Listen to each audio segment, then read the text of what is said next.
अस्सलाम वालेकुम दोस्तों, कैसे हो? उम्मीद है कि सब खैरियत से होंगे। अल्लाह आप लोगों को ऐसे ही खुश रखे। सरकार दो आलम सल्लल्लाहु अलैहि वसल्लम की पूरी जिंदगी पर बनने वाली वीडियो सीरीज जिसका नाम मोहम्मद सब के लिए है सल्लल्लाहु अलैहि वसल्लम, ये उसका 34वां हिस्सा यानी पार्ट 34 है।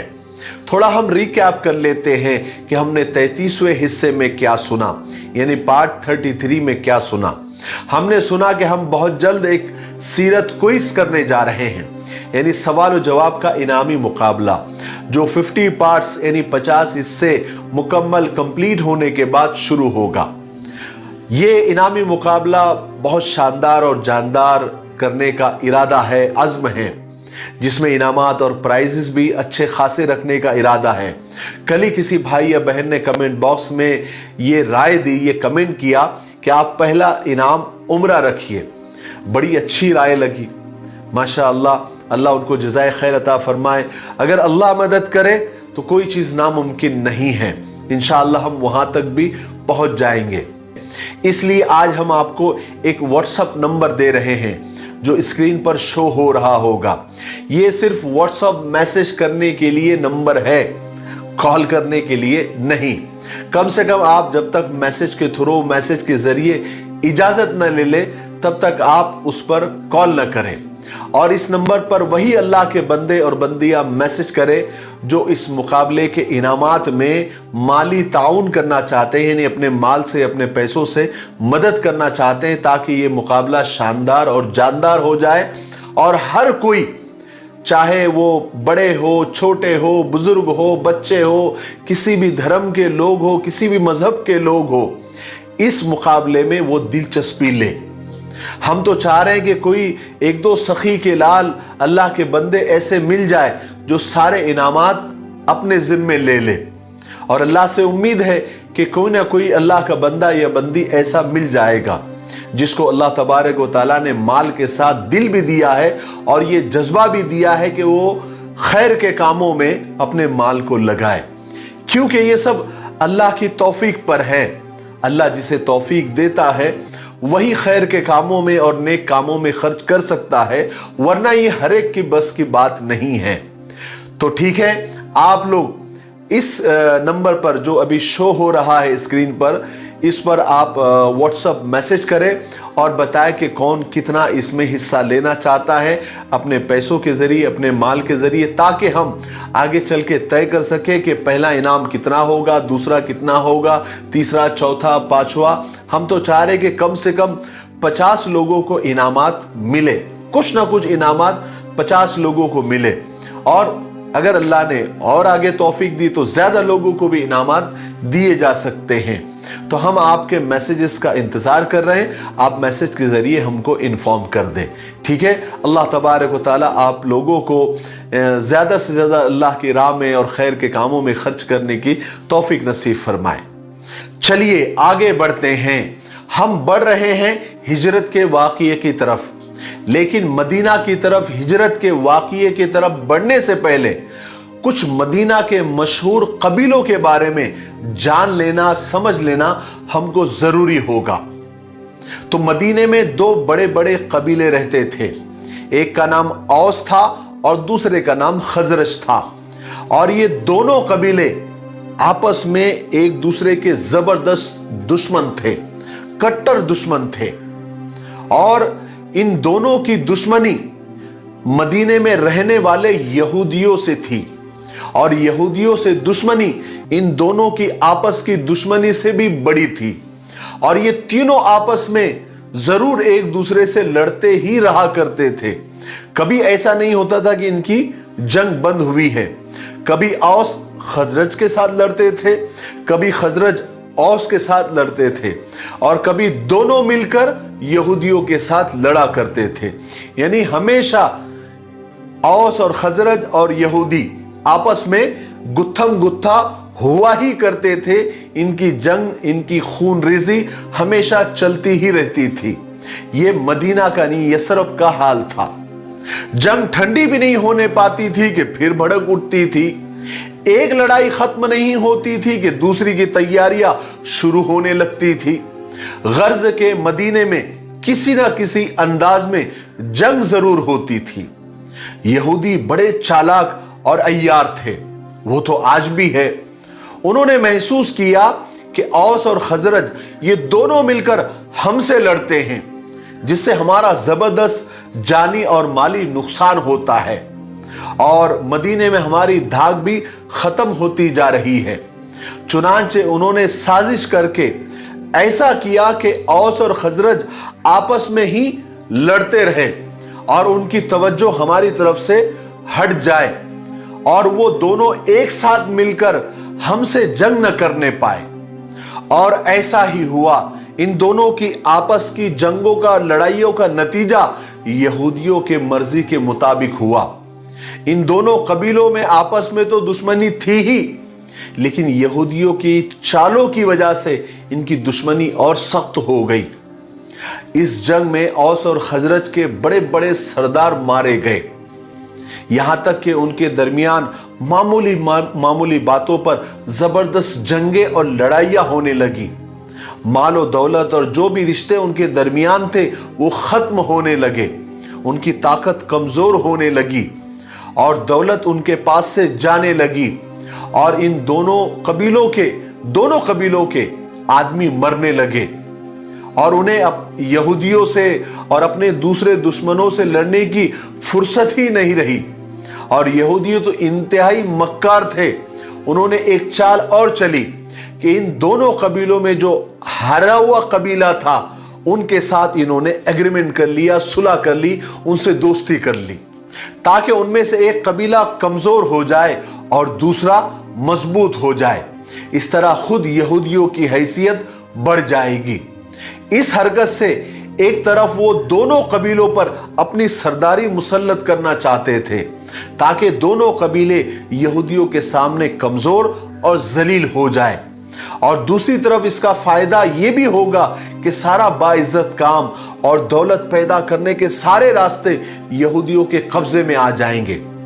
और ये लोग औस और खजरत के सामने और सारे यसरब के सामने बड़े फख्र के साथ कहा करते थे कि हमारा मजहब एक बाकायदा शरीयत है और हमारे पास खुदा की किताब भी है।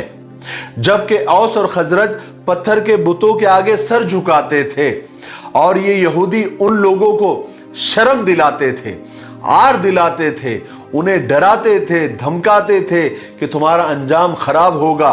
और अपनी किताब से रसूल पाक सल्लल्लाहु अलैहि वसल्लम के ज़ुहूर का यानी आखिरी नबी के जाहिर होने का हवाला देकर उन्हें डराते और धमकाते थे कि वो आखिरी नबी आ चुका है, जाहिर हो चुका है, उसका जमाना शुरू हो चुका है और हम उन पर ईमान ले आएंगे, उनकी पैरवी करेंगे, फिर उस आखिरी नबी के साथ मिलकर हम तुमको तहस नहस कर देंगे, तुमको खत्म कर देंगे, जैसे पिछली कौमों को खत्म कर दिया गया था। फिर हुआ ये कि कुछ ही अरसे के बाद औस और खजरज के दरमियान एक जबरदस्त लड़ाई शुरू हो गई और ये जंग की आग इतनी सख्ती के साथ भड़क उठी और इस हद तक बढ़ गई कि उसने सब कुछ फना कर दिया। लेकिन चूंकि कबीले औस यहूदियों के साथ मिल गए थे, उनके साथ उनका एग्रीमेंट हो गया था, सुलह हो गई थी, इसलिए वो लोग ये जंग जीत गए और जंग खत्म हो गई।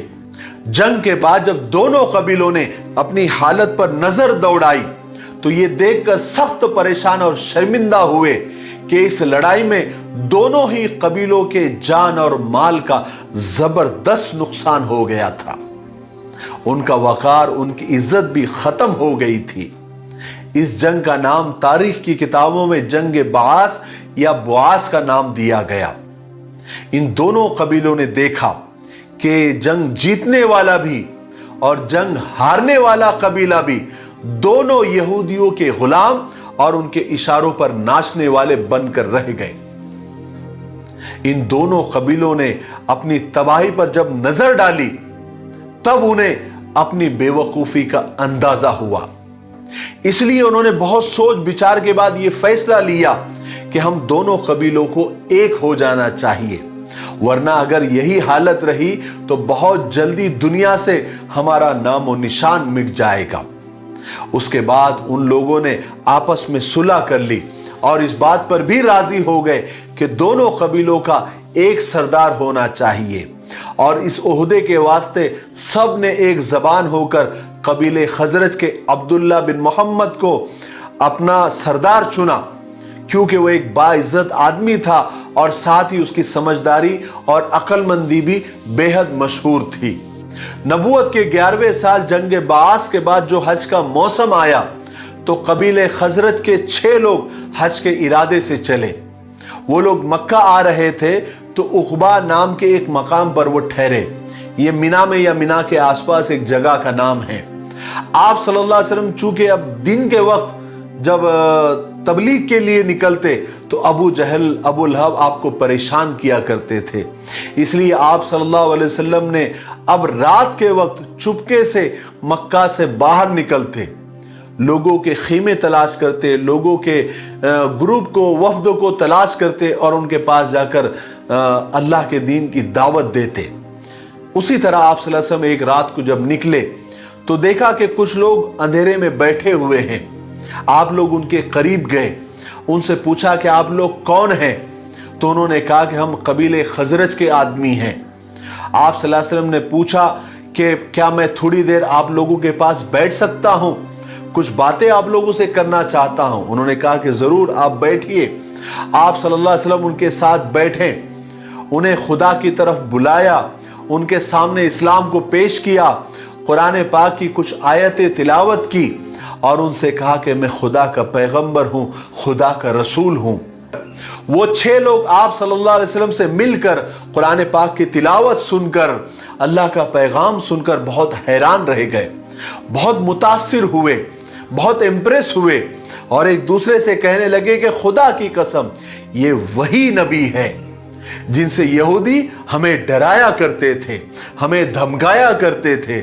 हमें फौरन बिना सोचे समझे इन पर ईमान ले आना चाहिए, इस नबी की पैरवी कर लेनी चाहिए, वरना हमसे पहले वो यहूदी इनकी पैरवी कर लेंगे, इन पर ईमान ले आएंगे। चुनांचे उसी वक्त उन लोगों ने आप सल्लल्लाहु अलैहि वसल्लम की सच्चाई का इकरार किया और आप पर ईमान ले आए। वो 6 लोग कौन थे? Abu Umama Asad bin जरारा, of bin Haris, Rafe बिन मलिक, कुतबा बिन आमिर, जाबिर बिन अब्दुल्ला और उक़बा बिन आमिर नाबी थे।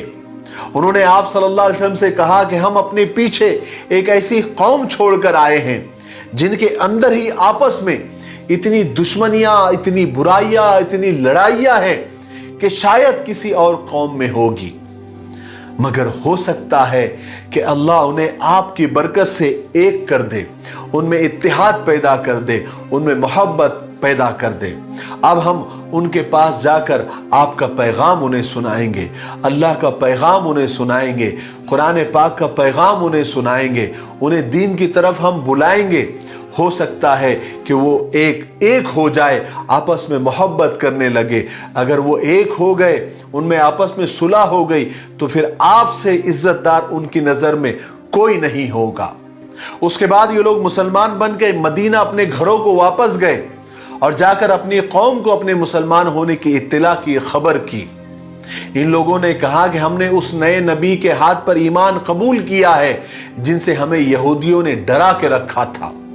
और फिर इन लोगों ने मदीना में आम तरीके से खुलेआम इस्लाम की तबलीग करना शुरू कर दी, लोगों को अल्लाह की तरफ बुलाना शुरू कर दिया और हजरत मोहम्मद सल्लल्लाहु अलैहि वसल्लम का पैगाम लोगों तक पहुंचाना शुरू कर दिया। यहां तक कि पूरे मदीने में कुछ ही दिनों के अंदर एक घर भी ऐसा बाकी नहीं रहा जिसमें रसूल पाक सल्लल्लाहु अलैहि वसल्लम का चर्चा न हो गया हो।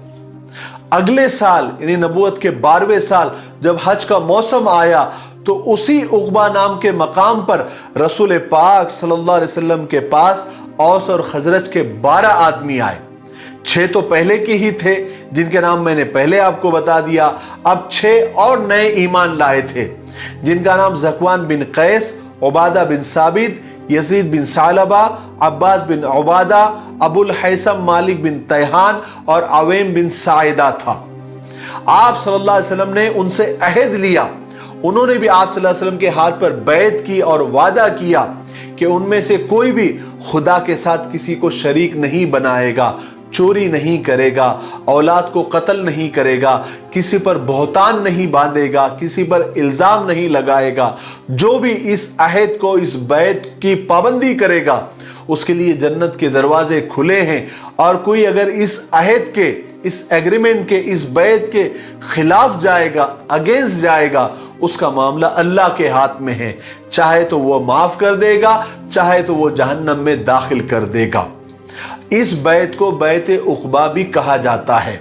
इस बैत के बाद जब वो लोग मदीना वापस जाने लगे तो आप सल्लल्लाहु अलैहि वसल्लम ने मुसाब बिन उमैर और एक और सहाबी है गालिबन अब्दुल्ला इब्ने उम्मे मक्तूम, इन दोनों सहाबी को साथ में कर दिया ताकि ये लोग जाए, मदीने वाले को कुरान पढ़ाए और इस्लाम की तालीम दे, दीन को समझाए, अल्लाह उसके रसूल के पैगाम को समझाए। फिर क्या था, मदीने में इस्लाम फैलने लगा। प्यासे दिल इस नेमत को पाकर खुश और सैराब हो गए।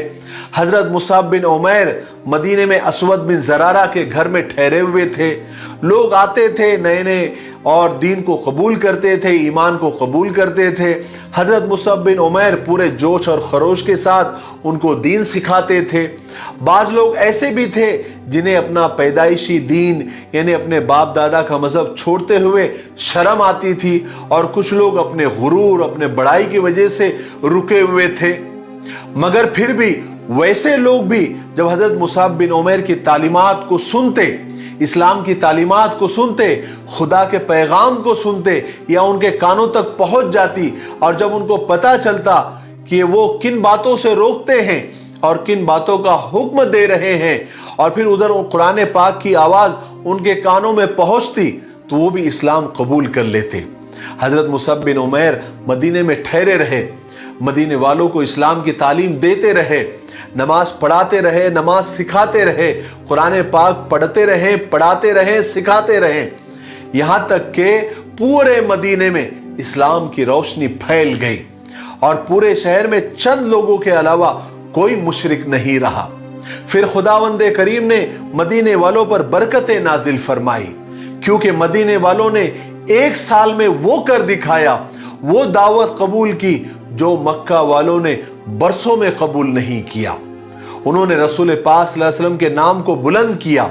आप सल्लल्लाहु अलैहि वसल्लम के जिक्र से, नाम से खुश होते थे, जबकि कुरैश के लोग आपके नाम को मिटाने की कोशिश में लगे रहते थे।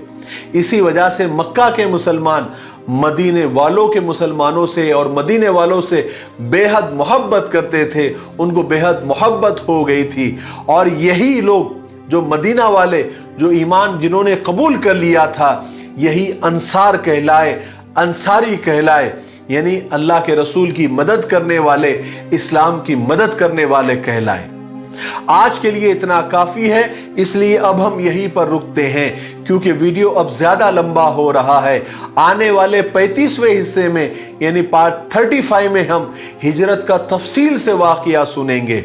लेकिन हिजरत से पहले कुछ बातें बताना जरूरी थी, इसलिए हमको बतानी पड़ी ताकि हिजरत के वाकये को हम गौर से सुने और उसको समझ भी सके, क्योंकि हिजरत का वाकया इस्लाम में एक बहुत बड़ा ट्विस्ट है, एक बहुत बड़ा मोड़ है। अभी तक हमने आप सल्लल्लाहु अलैहि वसल्लम की मक्की जिंदगी यानी मक्का की जिंदगी सुनी, आगे हम आप सल्लल्लाहु अलैहि वसल्लम की मदनी जिंदगी यानी मदीने की जिंदगी सुनेंगे, जिससे हमको बहुत कुछ सीखने को मिलेगा। इसलिए आप पूरा सुनना जरूर, और इस सीरीज के वीडियोस को ज्यादा से ज्यादा शेयर करें, ज्यादा से ज्यादा लोगों तक पहुंचाएं, ताकि आप सल्लल्लाहु अलैहि वसल्लम की जिंदगी से मुतालिक सही सही मालूमात, सही सही इंफॉर्मेशन और सही सही जो तालीमात है वो लोगों तक पहुंच सके। और शुरू में मैंने आपको बताया था सीरत क्विज के ताल्लुक से, यानी सवाल और जवाब का इनामी मुकाबला। ये जो व्हाट्सएप नंबर स्क्रीन पर आ रहा है, इस पर आप व्हाट्सएप करके यानी सिर्फ मैसेज करके ये बताएं कि आप इस क्विज के अंदर, इस मुकाबले के अंदर कितना माली ताउन करेंगे। और इनामात अट्रैक्टिव नहीं होंगे, प्राइजेस, मर्द औरतें आप देंगे और इंशाअल्लाह जो भी माल आप लगाएंगे इसका बदला अल्लाह तबारक व तआला आपको दुनिया में भी देगा, आखिरत में भी देगा, और जितना भी आप लगाएंगे इससे कई गुना बढ़कर आपको मिलेगा, क्योंकि ये खैर का काम है, आप सल्लल्लाहु अलैहि वसल्लम की तालीमात को फैलाने का काम है। तो मुझे अल्लाह से पूरी उम्मीद है और आप लोगों की मोहब्बत पर पूरा यकीन है कि आप ज़रूर इसमें भरपूर ताउन करेंगे। तब तक मेरे लिए, पूरी उम्मत के लिए और पूरी इंसानियत के लिए खैर और भलाई की दुआ करते रहें। अस्सलामु अलैकुम व रहमतुल्लाहि व बरकातुहू।